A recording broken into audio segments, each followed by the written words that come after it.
Welcome to the Elaborate Topics podcast, where we focus on lab-specific strategies for medical laboratory professionals. We're proud to be the healthcare detectives that work behind the scenes to get the results needed to influence medical decisions. Let's grow together and jump right into the lab. Well, hi, friends. Welcome back to another episode of the Elaborate Topics podcast. I'm your host for today's show, Stephanie Whitehead. And for those of you tuning in for the first time, I'm your podcasting laboratory leader and co-host for this show. The Elaborate Topics podcast is a weekly podcast where myself and my co-hosts bring you topics related to the laboratory and leadership to help you excel inside and outside of the laboratory. And today I'm very excited because I've got a fellow podcaster here with me. Thank you for joining me today, Mr. Luis Plaza. Hi, Stephanie. Thank you for having me. No problem. Thank you for coming on. Luis is the host of a fellow laboratory podcast called Let's Talk Micro. So we're going to get into his background, his journey into the laboratory medicine field, and what made him start podcasting and all things about micro. I'm ready to talk micro. Let's talk micro. All right. Sounds good. Luis, why don't you tell our listeners a little bit about yourself and a little bit about your laboratory journey? How did you get into the laboratory medicine field, and what made you grow a passion for micro specifically? Well, I started my journey. I was in the Navy for 8 years total.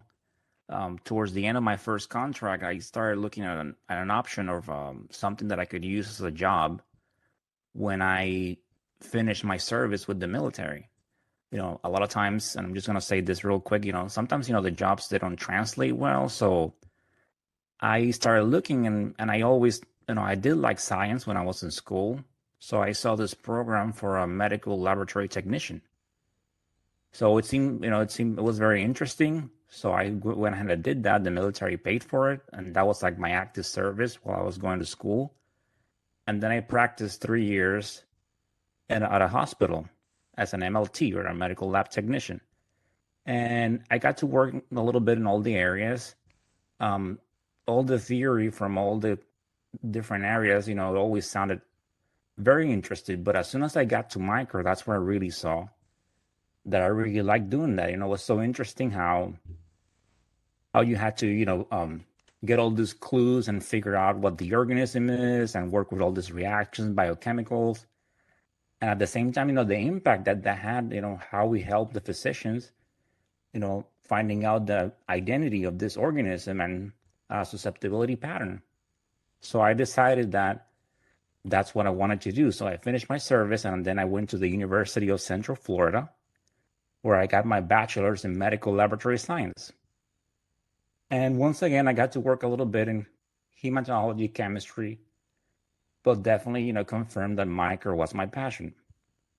So I continued my journey there. I was always educating myself, practicing, getting more proficient.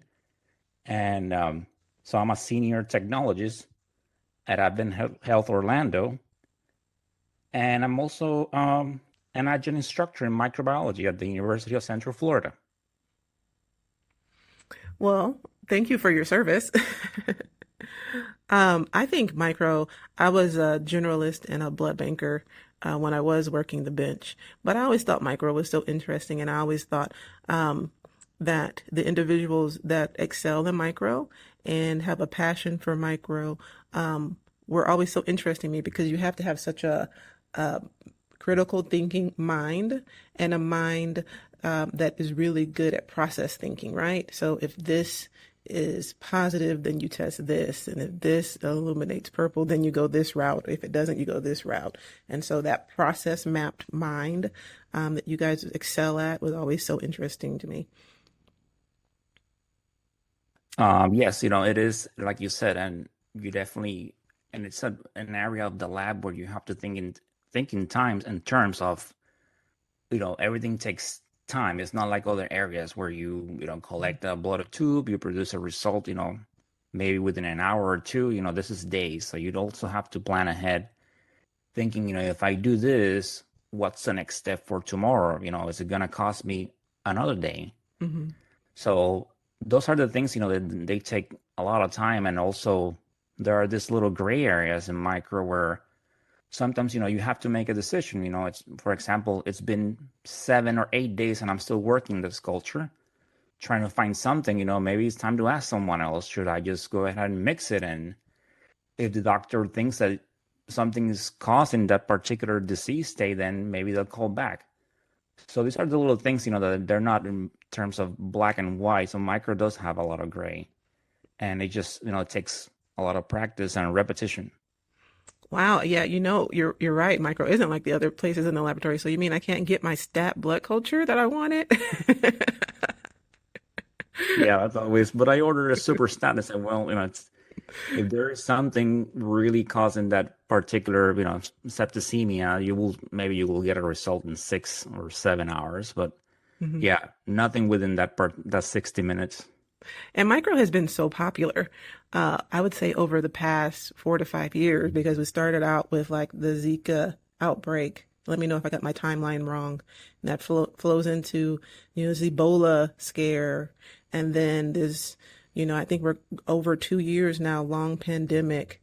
And then as soon as things start to die down and we think we have things under control, then monkeypox, pops up. And so you guys are just the rock stars of laboratory medicine right now. What has been your experience during these past couple of years with all these emerging diseases? And they're not necessarily new, but they're more popular in the media, I guess. Well, COVID is new, but monkeypox is not new. Well, definitely with COVID, it was challenging, in terms of everything. We got this period where uh, patients were not coming into the hospital. A lot of procedures were being, canceled or rescheduled. So at some point in time, we had to restructure our staff. Um, so then you found yourself, working with less people, and that wasn't, I mean, that bad at the time because maybe we didn't have as much volume. But then when things started picking up, and you started doing the COVID testing, and you started experiencing all this stuff, like you were understaffed, a lot of supplies shortage. That was a nightmare in terms, I was in a job where I had to order supplies, and then a lot of times, they were back order. Hmm. You would not be able to get them on time, so you have to figure out, what to do or whether to hold them. A lot of these factors, how long are these samples stable for? A test that got really affected was one for Neisseria gonorrhea, where the manufacturers started focusing on COVID, so not as many tests were being produced. And there were a lot of tests, like we have to hold them because we did not have the supplies. So it was a very challenging experience. In my case, and I always like to talk about this, I got in a point where I took a position at another hospital like a month before COVID hit. So that was something, I'm trying to get familiar with the system, with everything. And then we're working like this, short staff, no supplies. So that was, to say that, it was an experience. Hmm. Hmm. But even through all of that, you have a podcast now where you are talking about micro, and you are sharing, that section of the laboratory with our laboratory medicine field, and so people can know more about the specific areas and impacts, nationally or locally to micro. So, what led you to start this podcast and have a focus specifically on micro? Well, I'm definitely very passionate, and always, even before I was instructing or doing anything else, when I was like training techs, I always like to share information. And for me, that led me to the podcast. It's more than one thing, but it was mainly about information. Throughout my career, I always find it challenging that if you want to learn more, sometimes, and it's probably not done on purpose, but you experience some roadblocks, or if you want to ask more or you want to learn more, it's challenging in the lab. It's moving at a fast pace. We want results. So it's like, okay, we want to do something like a validation. Okay, so who has the plan? Who knows how to do this? So, but if you want to sit down and say, okay, just teach me how to do it and I will do it eventually, that tends to be challenging.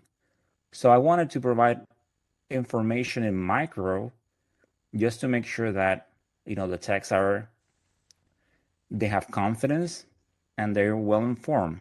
That's also something that I noticed along my career, that sometimes some techs, they might lack a little bit of confidence. And that is due to the fact that they might be unaware of the resources they have, or two, no one is taking the time to share the information with them. So, and you need to know that stuff because it will make you, stronger at your job. That's how I'm looking at my resources. And so I find sometimes, like a tech, it's texting a supervisor on the weekend about something, but it's just that particular question is something that if they knew where the resources were, they will be able to answer it. So I want to build that confidence. I want to bring that information. I also like to share things that I have found out over the years, about how cultures, maybe I don't have a specific media, but I can use something else. Because once again, if you know what the media, for example, the components, how it works, then you can use another type for something else. So it's just, sharing my experiences, and also putting the information in a manner that's simple to understand. Because it's just, sometimes, yeah, everyone can go and read a journal or read a book. But if you put it in a 20-minute podcast, they can go ahead and get that information in a manner that's simple to understand. And, while they're doing other activities, like working out or driving to work or driving from work. So let's talk more about the Let's Talk Micro podcast. What have been some of your most memorable episodes, or the episodes that you feel like have been most impactful? Well, I have three that, that they come to mind. So one was the one I did about Staphylococcus argentis. That was actually my first interview about a specific, organism. And the information was great. It was something that I was unaware of. And, techs we were all talking about. One day, we saw something about a Staph aureus complex. And then, let's find out more. So I found this article and I reached out to the authors, and they agreed. They did an interview. So that was fun. The second one was one that I did with Dr. Andrea Prinzi about breakpoints. She has great energy and it's great information, and it related to me because I have been, she talks in the article about how sometimes, susceptibility breakpoints are not updated and the challenges in the lab. So she explains, she gives the resources on how to work for that, how to solve that problem. So once again, I like the fact that she is taking the time, and her education to bring that information out there to make it easier, because you can find yourself in a lab where maybe you don't have a clinical microbiologist present on site, and you have to keep up with these regulations, and it can be difficult. And then the third episode was one that I did about monkeypox with Dr. Rodney Rohde. A great guest. He's very passionate. Not only he's an experienced microbiologist, but he's he's very involved in lab medicine. So, and he was so quick, I shot him an email and say, hey, Dr. Rohde, can you maybe come in and talk about the, monkeypox? And he helped me out. Within a day or so, he was on recording with me. So, that was very nice of him. Yeah, Dr. Rohde is a great person. If you're listening, and you have not tuned in to the things that Dr. Rohde is doing in laboratory medicine, you should definitely check out. He has many, many books, articles, interviews, podcasts, guest hosted spots where he jumped on and talked about all things, also micro, but also public health, and just a huge advocate in our field, and just a great person to know. So I love talking to him. For me, podcasting has been an interesting journey. I've learned a lot about myself and how I speak, and amongst other things, and it's helped me get out of my shell a little bit. A lot of times, laboratory people tend to be more introverted. But one of the biggest things that I've learned is that other lab professionals appreciate hearing just candid talks from another colleague. You know, a lot of times we go to a conference and you get all of this technical jargon, which is very helpful for us in what we do. But we also have learned that our audience appreciates just somebody turning on a microphone and talking about candid things so they don't feel like they're alone in the things that they are going through. And so even when we have had shows, when I listen back and I'm like, oh my God, that show was horrible. I hope nobody listens to that. You know, I said, so many times, and, you know, I stumbled over my words when I was speaking.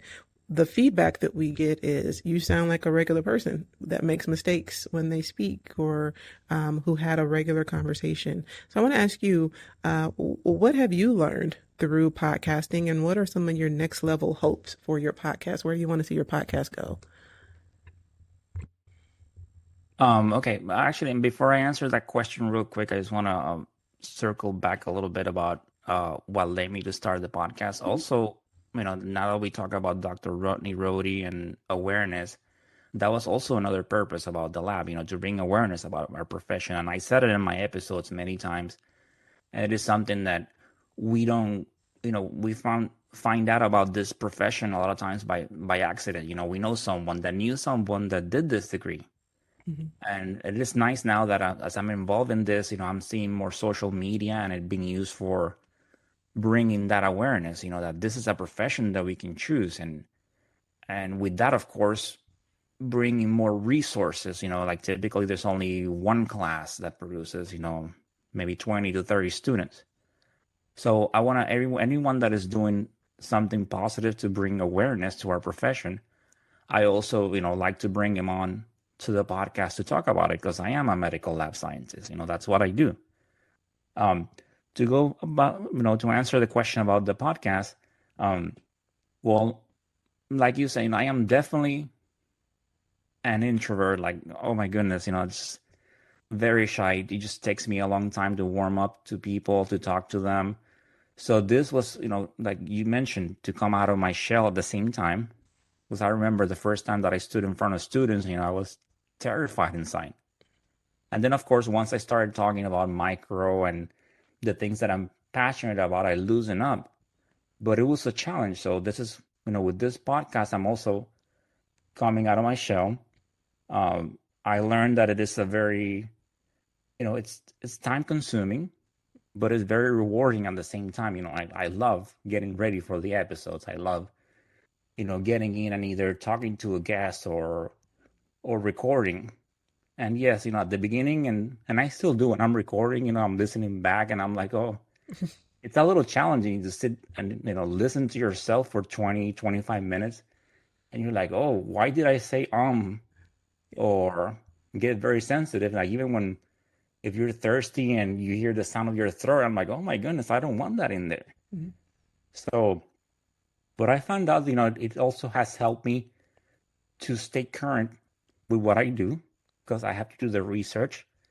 I have to read, because it is one thing to know the stuff in your head, but you want to put it out there in a manner that is, you know, it's accurate.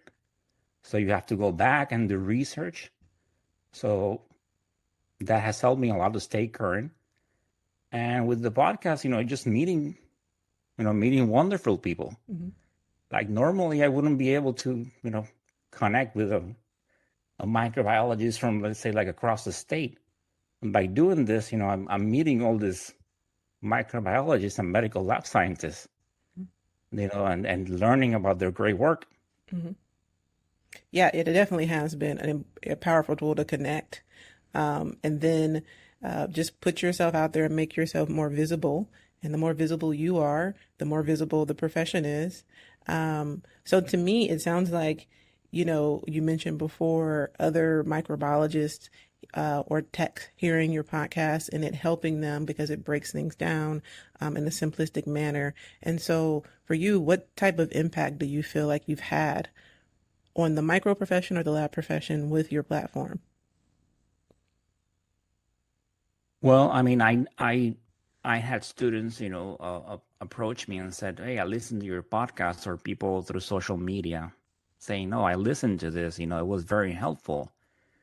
I didn't know that you could use this media for this, or this will work, this way, or putting, the information, that quick that it's just because, especially when I do the episodes about an organism and biochemicals, they're like mini lectures." So they can have them, ready accessible. Sometimes as we are studying, maybe we need to touch more on a specific organism. So there's the episode. They can play it at their own pace, play it as many times as they want. And it's just there because the information I get it from textbooks. And so the same that they will use in school.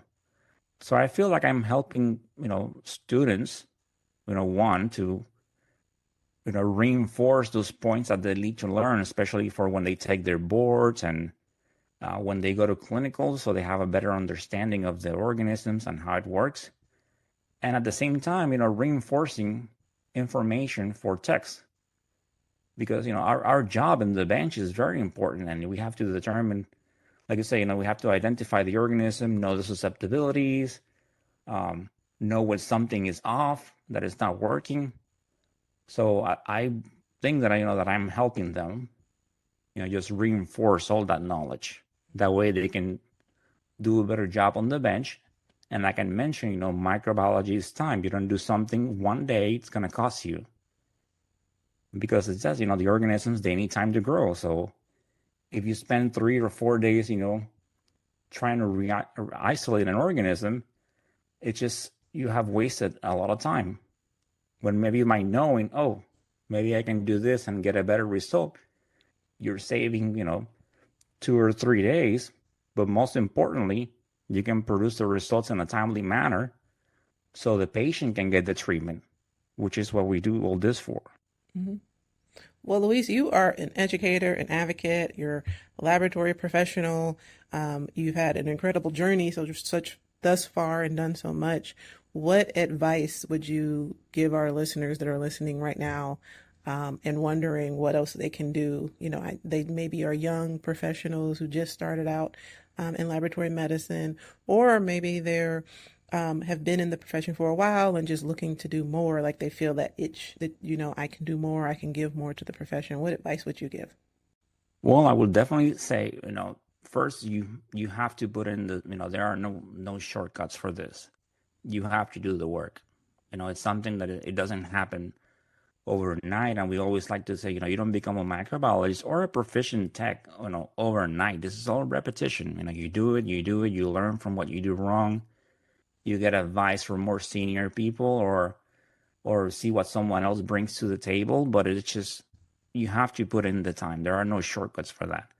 And that's why, just real quick, I like to always reinforce that, especially in my career, it is good to learn your organisms, their reactions, and only use these wonderful systems, like MALDI-TOF, that give you the ID quick, just to prove what you know, that don't go blindly in.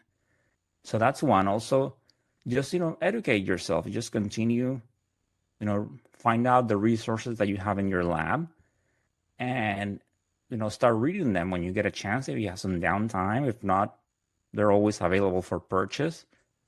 They're a little pricey, but that's an option. So it is just definitely about learning. It's only gonna help you, be better at your job. Mm-hmm. And that doesn't mean that if you're trying to learn and become more proficient, it's not like you're trying to be a manager or trying to be a supervisor. You just want to learn to do your job better. So, I mean, that's my advice. Just, do the work and repetition. And the same way as me, I mean, if you want to put your information out there, there are many ways that you can do that. People create websites, social media. I was surprised when I started using it for my podcast.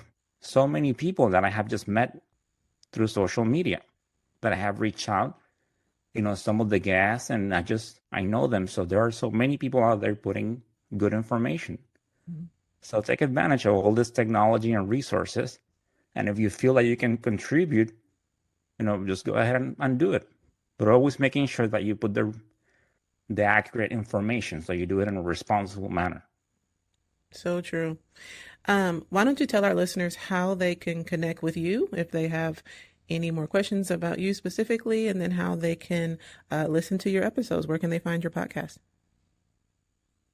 Well, my podcast is, once again, it's called Let's Talk Micro, and it's actually available on pretty much every single podcast platform. So all the popular ones, like your Apple, Spotify.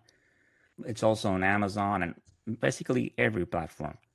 On social media, you can find me on Instagram as Let's Talk Micro, no apostrophe, and on Twitter as Let's Talk Micro 1. And I'm also on LinkedIn, but under there, I'm just as my name, Luis Plaza. And I use that platform also, to reach out to professionals, and I give updates as to when the episodes are coming out. And I also have an email, which is called Let's Talk Micro at outlook.com. And through social media, I have offered, sometimes there's so many people, so much information. So if anyone thinks, if anyone has something, maybe they have published, or they're, taking some initiative either to promote medical lab scientists or improve something in microbiology, they can, feel free to reach out via email or social media if they think that what they have, will make a good episode to put their information out there. Mm-hmm. So it is open. They just have to reach out and tell me what they published. Mm-hmm. Cool. Well, thank you for joining me today, Luis. My pleasure. When I started getting into podcasting, I started seeing yours, and on social media and stuff. So it's really great to be here. Thank you so much. No problem. And thank you to our listening audience for tuning into the show today with our special guest, Luis, sharing about his amazing platform, Let's Talk Micro. Be sure to check out the newest episodes and the latest episodes of Let's Talk Micro on any of your favorite podcast platforms. If you're on LinkedIn looking for Luis, make sure you go over to the Elaborate Topics group and join our group. Be a part of the conversation. We'd love to hear from you. If you feel like you have anything you want to share, feel free to fill out the guest interest form, be a guest on our show, be a guest on Luis's show, just be an advocate for laboratory medicine. If you like what you heard today and you want to hear some more of our Elaborate Topic shows, you can subscribe at directimpactbroadcasting.com or any of your favorite podcast platforms. And Elaborate Topics is on LabVine now. So you can go over to LabVine, get your free subscription, and download our podcast or all the other podcasts that are loaded on LabVine. As always, you can follow me on my social media at Stephanie Whitehead. And until next week, have a great week. Thank you for listening to another episode of the Elaborate Topics podcast. Be sure to share this with a colleague, and have a great day. Thank you for tuning in to another episode of Elaborate Topics, where your hosts discussed relevant strategies for laboratory professionals. Please subscribe to this podcast on your favorite podcast platform and listen to us on directimpactbroadcasting.com. Stay tuned for another episode with information you can use to excel in your laboratory career.